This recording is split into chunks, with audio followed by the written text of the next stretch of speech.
ഇന്ത്യയിൽ ചില വാഹനങ്ങളുണ്ട്, അതിൻ്റെയൊക്കെ തലവരയാണ് ശരിക്കും തലവര.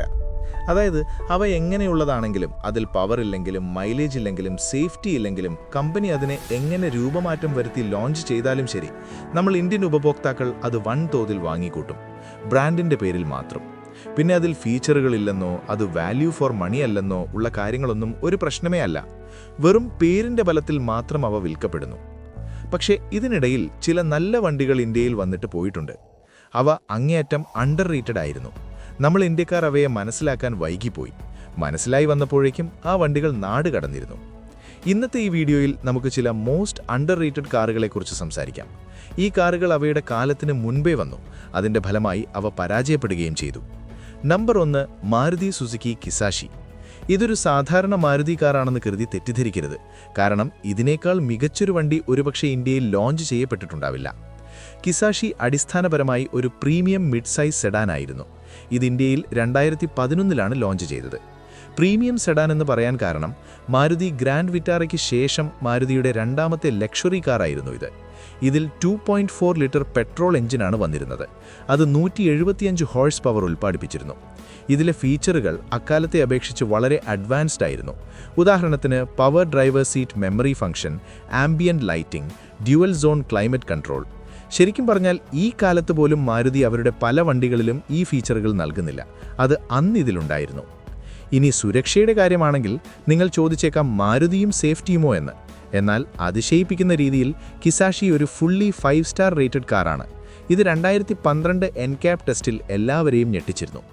ആ സമയത്ത് ആളുകൾക്ക് ഈ സേഫ്റ്റിയെക്കുറിച്ചും 4 സ്റ്റാർ 5 സ്റ്റാർ എന്നതിനെക്കുറിച്ചും വലിയ ധാരണയോ താല്പര്യമോ ഇല്ലായിരുന്നു എന്നത് മറ്റൊരു കാര്യം.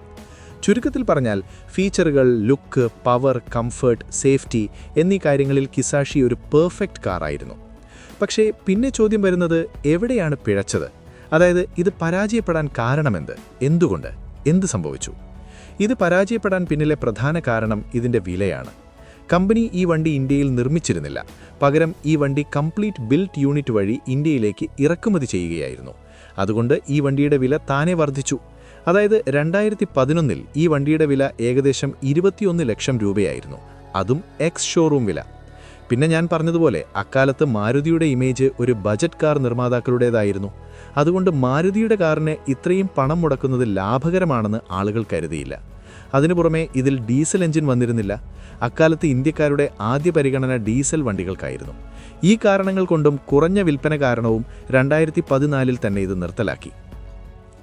Number 2, Tata Hexa. ടാറ്റ ആര്യയുടെ പരാജയത്തിന് ശേഷമാണ് ടാറ്റ ഹെക്സ ലോഞ്ച് ചെയ്തത്. ഇതിൽ 2.2 ലിറ്റർ വെരികോർ ഡീസൽ എഞ്ചിനുണ്ടായിരുന്നു. അത് 156 ഹോഴ്സ് പവറും 400 Nm ടോർക്കും ഉൽപ്പാദിപ്പിച്ചിരുന്നു. ഇതതിൻ്റെ എല്ലാ എതിരാളികളെക്കാളും വളരെ കൂടുതലായിരുന്നു. പക്ഷേ അതനുസരിച്ച് ഈ വണ്ടിയുടെ ഭാരവും കൂടുതലായിരുന്നു. 2200 കിലോ. അതായത് ഇനോവ ക്രിസ്റ്റയേക്കാൾ 300 കിലോ. ബാക്കി ഫീച്ചറുകളുടെ കാര്യത്തിലും ഇത് ലോഡഡ് ആയിരുന്നു. ഉദാഹരണത്തിന് 4x4 ഓപ്ഷൻ, 19 ഇഞ്ച് അലോയ് വീലുകൾ, 10 സ്പീക്കർ JBL സൗണ്ട് സിസ്റ്റം, അങ്ങനെ ഒരുപാട്. പക്ഷെ വീണ്ടും അതേ ചോദ്യം, ഇത് പരാജയപ്പെട്ടത് എന്തുകൊണ്ട്? ഇതിന് പിന്നിൽ പ്രധാനമായും 2 കാരണങ്ങളുണ്ട്. ഒന്ന്, BS6 അപ്ഗ്രേഡ്. ഹെക്സ ഒരു BS4 കാറായിരുന്നു. BS6 നിയമങ്ങൾ വരികയും ചെയ്തു. എന്നാൽ ഇതിൻ്റെ വിൽപ്പന വളരെ കുറവായതുകൊണ്ട് ടാറ്റ മോട്ടോഴ്സ് ഇതിനെ BS6ലേക്ക് മാറ്റുന്നത് ഉചിതമായിട്ട് കരുതിയില്ല. കാരണം കുറഞ്ഞ വിൽപ്പന കാരണം ഇതിൻ്റെ നിർമ്മാണ ചെലവ് തിരിച്ചുപിടിക്കാൻ കഴിയില്ലായിരുന്നു. രണ്ടാമത്തെ കാരണം ടൊയോട്ട ഇന്നോവയാണ്. അക്കാലത്ത് ഇന്നോവയ്ക്ക് വലിയ ക്രേസ് ഉണ്ടായിരുന്നു. ആളുകൾ അത് വാങ്ങാനാണ് കൂടുതൽ ഇഷ്ടപ്പെട്ടത്. ടാറ്റ ഹെക്സ എത്ര മികച്ചതാണെങ്കിലും ബ്രാൻഡ് നെയിമും വിശ്വാസ്യതയും കാരണം ആളുകൾ ഹെക്സയെ അവഗണിക്കുന്നതാണ് നല്ലതെന്ന് കരുതി. Number 3, Fiat Punto. Fiat Punto അക്കാലത്തെ വൺ ഓഫ് ദ ബെസ്റ്റ് ലുക്കിങ്ങും ബെസ്റ്റ് ബിൽഡ് ക്വാളിറ്റിയുമുള്ള ഹാച്ച്ബാക്ക് ആയിരുന്നു.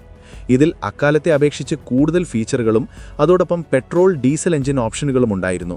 അത് പരമാവധി 90 ഹോഴ്സ് പവർ വരെ നൽകിയിരുന്നു. ഇതിലൊരു എബാർത്ത് വേരിയൻറ്റും വരുമായിരുന്നു.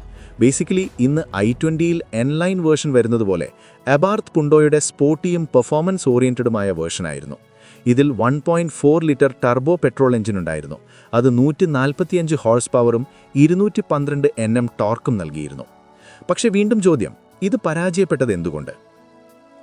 ഇതിന് പ്രധാനമായും 2 കാരണങ്ങളുണ്ട്. ഒന്ന്, ഫിയറ്റിൻ്റെ മോശം വിതരണ ശൃംഖലയും സർവീസ് നെറ്റ്വർക്കും. അതായത് വളരെ കുറഞ്ഞ സർവീസ് സെൻ്ററുകളും ഷോറൂമുകളും. അതിനു പുറമെ ഉയർന്ന മെയിൻ്റനൻസ് ചെലവും. അത് അക്കാലത്ത് ഇന്ത്യക്കാർ ഒട്ടും ആഗ്രഹിച്ചിരുന്നില്ല. എങ്കിലും എങ്ങനെയൊക്കെയോ ഇത് കുറച്ചൊക്കെ വിറ്റുപോയിരുന്നു. എന്നാൽ അവസാനം 2018-ൽ ഫിയറ്റ് കമ്പനി തന്നെ ഇന്ത്യ വിട്ടുപോയപ്പോൾ ഈ വണ്ടിക്കും പോകേണ്ടി വന്നു. ഇത് കൂടാതെ ഇനിയും ഒരുപാട് അണ്ടർറേറ്റഡ് കാറുകളുണ്ട്. അവയെക്കുറിച്ച് നമുക്ക് മറ്റൊരു വീഡിയോയിൽ സംസാരിക്കാം. നിങ്ങൾക്ക് മറ്റേതെങ്കിലും അണ്ടർറേറ്റഡ് കാറിൻ്റെ പേരറിയാമെങ്കിൽ കമൻറ്റിൽ പറയുക. ഒരുപക്ഷെ അത് അടുത്ത വീഡിയോയിൽ ഉൾപ്പെടുത്തിയേക്കാം. അപ്പോൾ മറ്റൊരു വാഹന സംബന്ധമായ വീഡിയോയുമായി കാണുന്നതുവരെ ബൈ.